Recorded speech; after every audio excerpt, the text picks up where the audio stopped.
Hello, my name is Annalie Carruthers, and I am the organizer of the Toyin Falola interviews. Welcome. In this series, Dr. Falola, globally renowned scholar and professor, will interview scholars and policymakers whose work and research are particularly relevant for the African continent and its peoples, including the diaspora. Dr. Falola will also discuss the scholars' most recent books with them. The ultimate goal in this series is to promote the work of great minds and to spread knowledge to the general public about current intellectual projects that these great minds are pursuing. Research themes can include, but are not limited to, the following: African affairs, African migration, religion, culture, intellectual history, development issues, theories, women's rights, disability rights, post-colonial society in Africa and other parts of the global South, and globalization. These discussions will be recorded over Zoom, and these recordings will be distributed on the Toyin Falola Network Facebook page, Twitter, and website. Thank you very much for joining us, and we hope that you enjoy.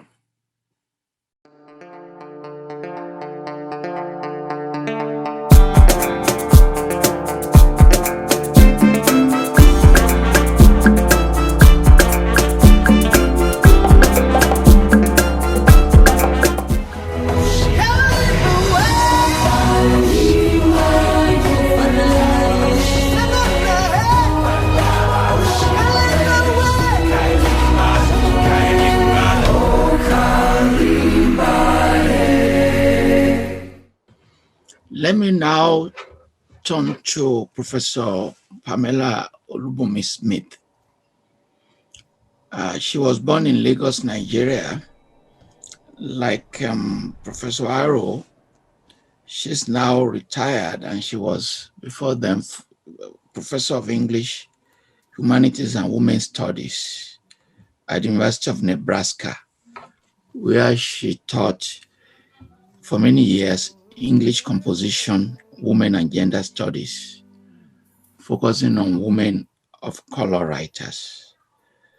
For 30 years, she is committed to the preservation of Yoruba culture and language as far back as 1975, and she's done a number of translations. Fagunwa Sigbo Olodumare. And in addition to that, she's done numerous essays on translations.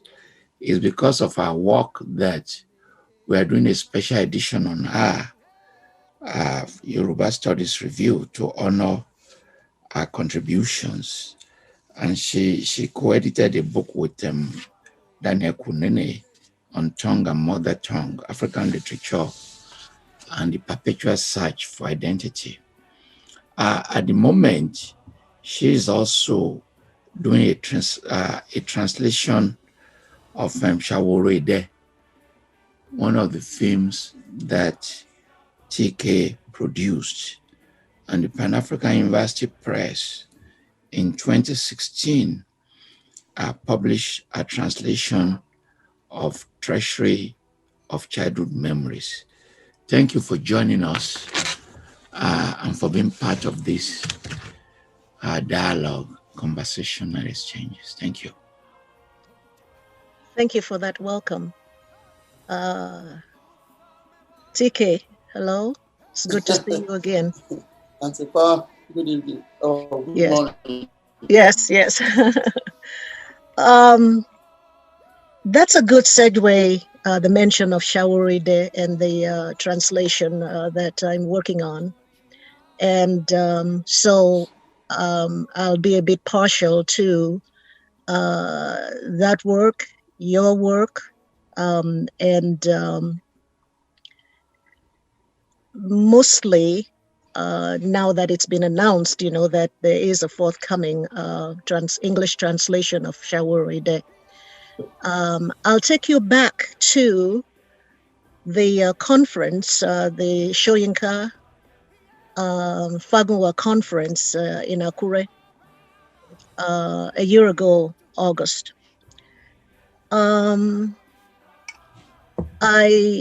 Since I was part of the program preparation committee of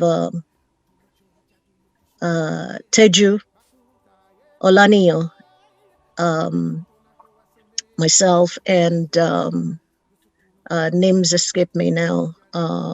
But anyway, a 3-person committee. I had been a bit insistent on that first day, rather than, I mean, people are traveling, and so they're tired. I'm sure they probably would not want to focus on sessions, academic sessions. And so not so much relaxation as much as let's get the blood flowing. Let's have Tunde open up. Let's have TK open up the conference and get us into some kind of inquiry. And you'll need to remind me what that particular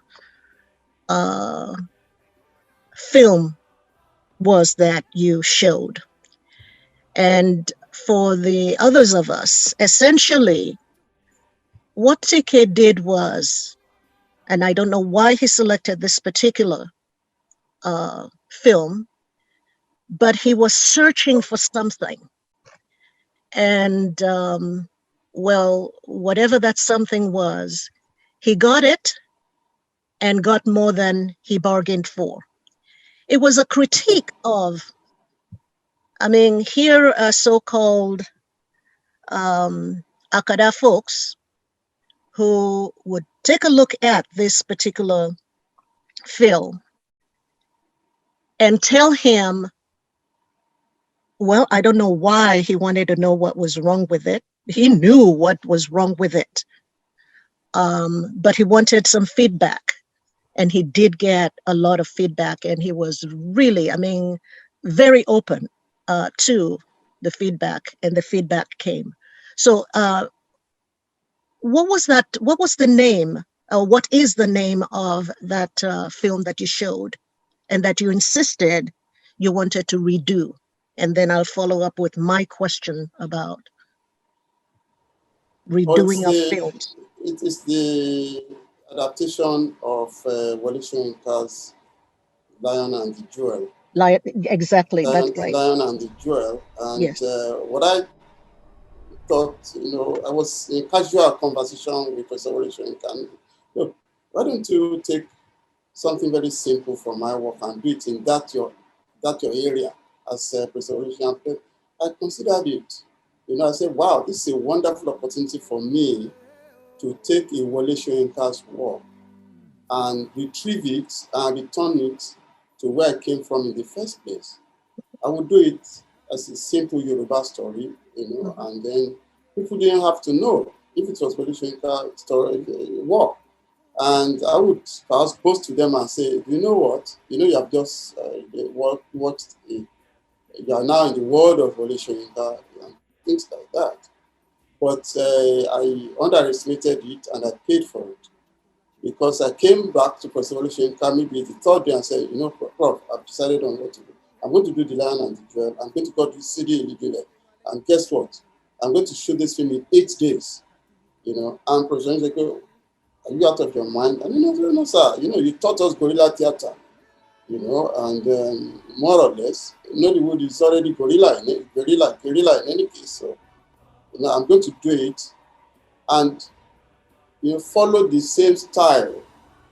The style, and the dexterity and the spontaneity of the Yoruba traveling theater, and so on. So off I went, and then only to realize that I was already trapped, to discover that it wasn't prose like I thought. It was a combination of prose, poetry, drama, and everything. And sometimes a segment of it can run on for 100 lines, and I was at loss what to leave out or what to put in it, and so on. So I tried. I think we made the film in about 12 days, and instantly I made up my mind. No, this is not the film. This is just a demo of what it should be. So that's why it's never been released. It will never be released.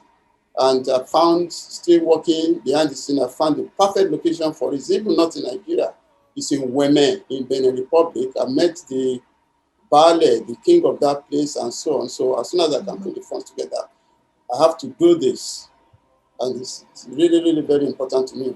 But I learned my lesson, so and I'm happy because I took the courage to show it to the, to scholars and so on. And like you said, I benefited and benefited from that experience. And I will do it again one day before I go. Thank you, because I was one of the earliest persons you showed it to. And my wife and I watched it, and I said I couldn't relate it to the play. The difference between the play and the adaptation was the gap was too huge. But fundamentally, twice you and I have spoken about 2 books, and you said it's not possible. Ayedayo Oyinbo by Delano. I said, okay. In fact, I was looking for money to sponsor it, and you read it, and you said, this is not possible. And you read my memoir, A Mouse Sweeter Than Salt, and you said, this is not possible to become a movie. But before that, a professor at TED is dead now, wrote a script on it and said it was possible. So I want to know how a creative person like you and a director, how do you know that Ayedayo Oyinbo is not possible? Because I, as an historian, thought it's possible. Well, my memoir, you can take a chapter and adopt it, but you said it's not possible. No, what I meant by it was not possible as a single film, because what they do these days is they do series and they do seasons. If we go into series and season and we find that kind of funding, that work can go on for 2 years.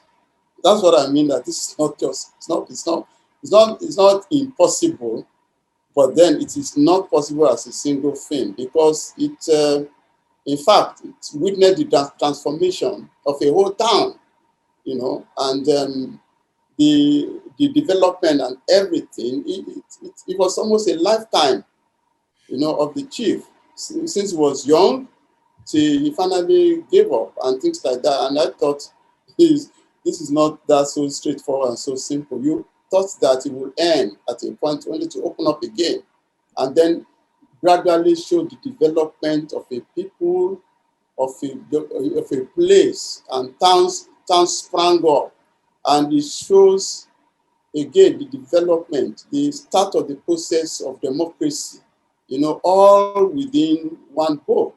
And Prof, that material is how many pages? 600 pages or 700 pages. I know it would be possible as a series if something was possible, if there was any interest in it, and it would take money and time, and it would take years. Professor Smith.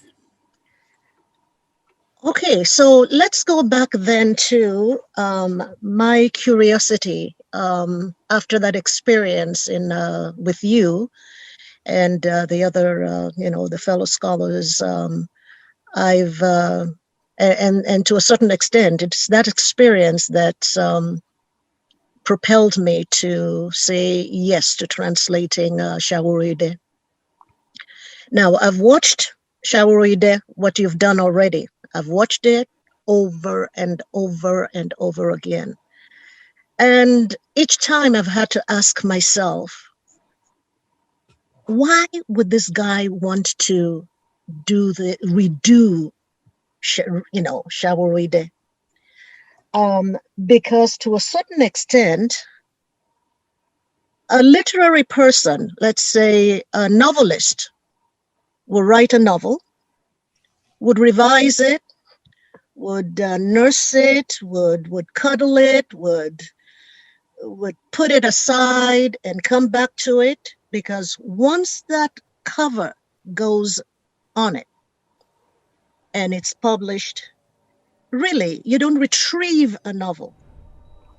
So my question to you is, why and how would you retrieve a film that everybody knows. Everybody, well, a lot of folks have seen. And it's as though we'll be sitting there nice and ready waiting for you. Now, so this translation comes out, and why? So let's start with, why do you want to redo Shawaride? Well, I like to redo Shawaride because of my experience. What Akim Ishola did was he wrote this book after we had made the film. Mm-hmm. So it's almost he gave us a prequel. He went back in time before, and I was anxious trying to link where our own Shawaride started, and it would take another film to do that. So, and Shawaride is like continuation. Shawaride, and we did a sequel to it, Agogo Ewo. And we have a third one which we have not done called Nye Isuru. And suddenly Akim Ishola takes us back. So you can say that we can do sort of, I think this is what happened in the Star Wars series. You know, they went forward and then came back and did several episodes to link the main themes. And so that's what has happened, because Akim Ishola now gave us a prequel.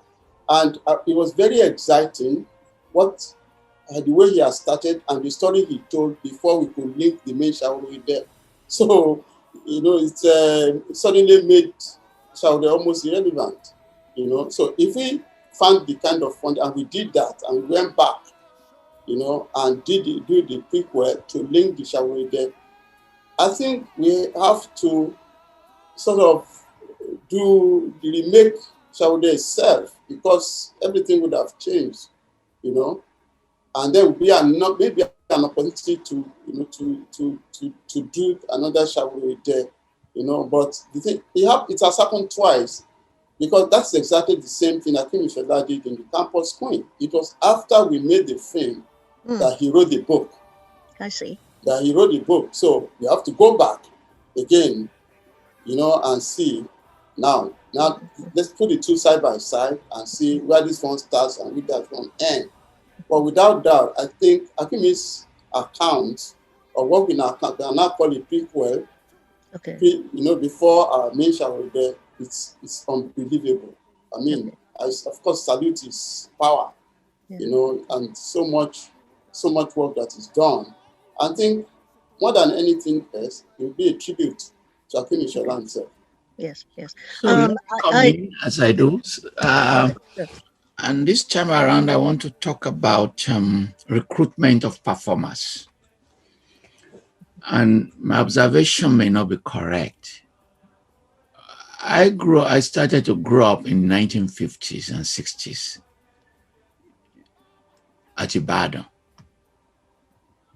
And it's on a daily basis, it was a city of performance. When I was in elementary school, not only was I performing, we won a drama prize. I also wrote a play myself in which you did not have to spend a lot of time to train me to act any role. I didn't go to any drama school, but that was how the city was about. Once you leave your house, it's all about performance. We engage in street fight.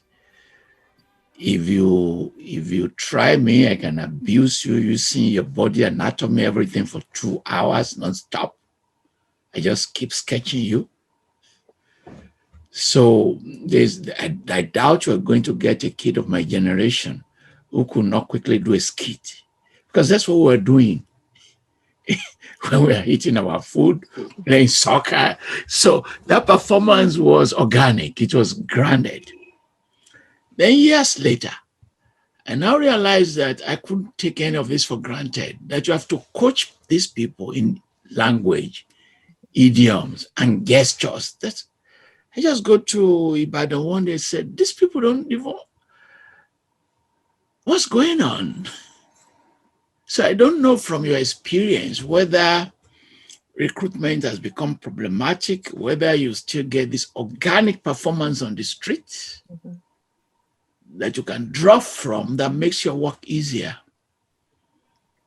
Now, I think now you have nailed it on the head, because that is a major problem, or what is going to be a problem, because I kept saying that the present generation are already alienated from the culture. And you know, we share almost the same thing, because that was fun. Starting from, only this morning I was telling people about our primary school. Every class in the primary school had to present a play at the end of the year.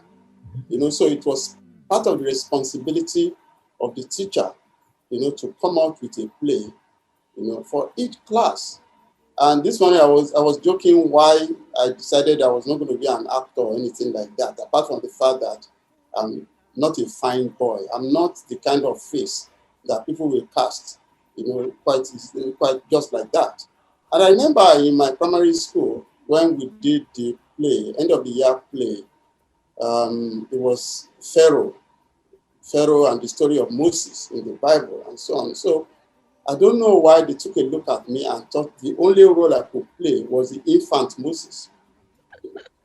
And what they did was even interesting. It was they just put me in a basket, you know, and I wasn't that infant anyway. And the only action was that at a point during this play, they dragged me across the stage and then left me there and forgot me completely. You know, so I knew, no, I don't think acting would be my thing. Prof, I met some of that in Ibadan. When I came into Ibadan, Western Nigerian television in the 70s, 1970, we met Ibadan. And my cousin, who is gone now, we joined the crowd and we tried to modernize it. We wrote our own placard or whatever they were saying, and we carried it along. And then we were excited when Oleku came out, you know, and all these things. And, well, all those things are supposed to be continuity. Look at the fortune of the Yoruba traveling theater. I have been schooled, you know, I've been mentored by the best of them. But look around you today. Everything is changing, and the present film that I'm going to make now in Yoruba, it's a story, you know, it's 40 years ago that this incident happened, and then we've written our own narrative around it and so on. Casting will be tough. Not only that, I can already imagine the kind of work we have to do to get the nuances, everything right. So I think you are right. I think we really have to, if there's going to be a process of reorientation, better start now. Otherwise, I think we are lost.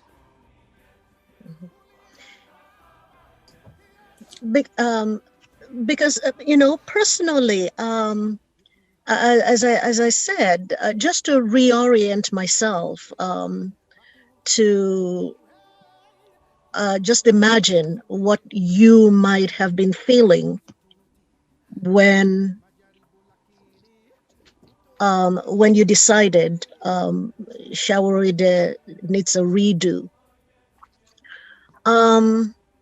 I think maybe the word redo does not do justice to what exists now. I guess only you can find fault in the work you have done.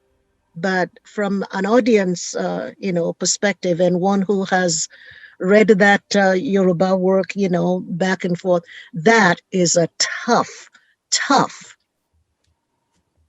one to translate. I am having quite, well, it's smooth sailing now, but to just break into, you know, the atmosphere of that book, that novel, helped me understand why Tunde Kelani would want to capture a little more of the richness And if I had to justify, it seemed like, okay, we could cast Shawaride 1 as sort of the commercial version of the real Shawaride. The real Shawaride that you're going to come up, or that you're thinking you will come up, with. And not understanding enough of how a filmmaker goes about writing the script for a 500, 300, 200 page novel. I've had to have you in my mind, or at least in the back of my mind, as I'm working on this translation. Now, for the English reading public, do I get into the weeds of what I think Kelani's new production would want? Or do I stay true to just making a translation without the knowledge that somebody is going to come along and try to write a script from it? Okay. And that's sort of the fine line that I'm walking right now. Prof, I think let's decide now. I think we will leave Shawaride and Agoge the way they are. Let's just leave them. Okay. Because the films are already 20 years old. Yes. And then they're still relevant today. So what I think we should do is do the prequel, at least start from this new Akumi creation until we hit our Shawaride, that we put it there and we stop that there. And then we jump to the film that I said we haven't done, and that is Isuru. And that is quite simple.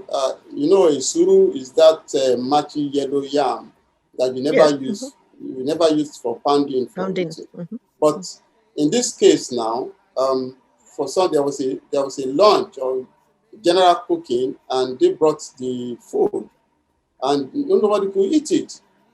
And then what the hell happened? What kind of pounded yam is this? And the chief called the kitchen and said, "What is this? What kind of yam is this?" I said, Baba, no, sorry, we had a problem. We didn't want to disappoint you. The guests were already seated, and we couldn't find the right akoshu, the yam, for pounding. So we used Isuru. And they say, oh my God, they don't use Isuru to pound yam. Now, what you should do is now pack it up and get rid of it. And now find proper yam so we pound our yam, and then we can enjoy our meal. So that is more or less the thrust of Isuru.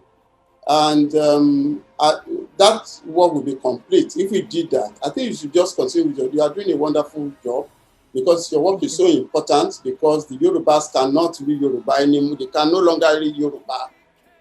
They won't. And that's the problem with Geofagunwa work. They can no longer go back and read the original text. No, they won't do that. But now we are beginning to rely on Femi Oshofi's adaptation of 3 of them into plays in English. So I think please continue your work. And I'm so excited that you already started. I didn't know. It's almost done. It's almost done. Wow, fantastic. You made my day already. I didn't know you already even started this. Oh, it's almost done. I've got 5 more pages of the original to go. That's it. And then, of course, the work begins. Thank you very much. God bless you. And you see, your collaborator, Toyin Falola, won't tell me this. He didn't give me this information. Thank you very much. You already made my day. You're welcome. I'm glad you made my day being here. Thank you. Can we give you one more question, please, if you don't mind? Or you're done? Me? Yes. Question? Well, could I save it until a little later? Okay. Our guests, does any of you want to ask a question? Shiomali, Bola Bello, Tunde Adebola, Tolu Ibikunle. Any question from you? Okay. So thank you very much. We're very grateful.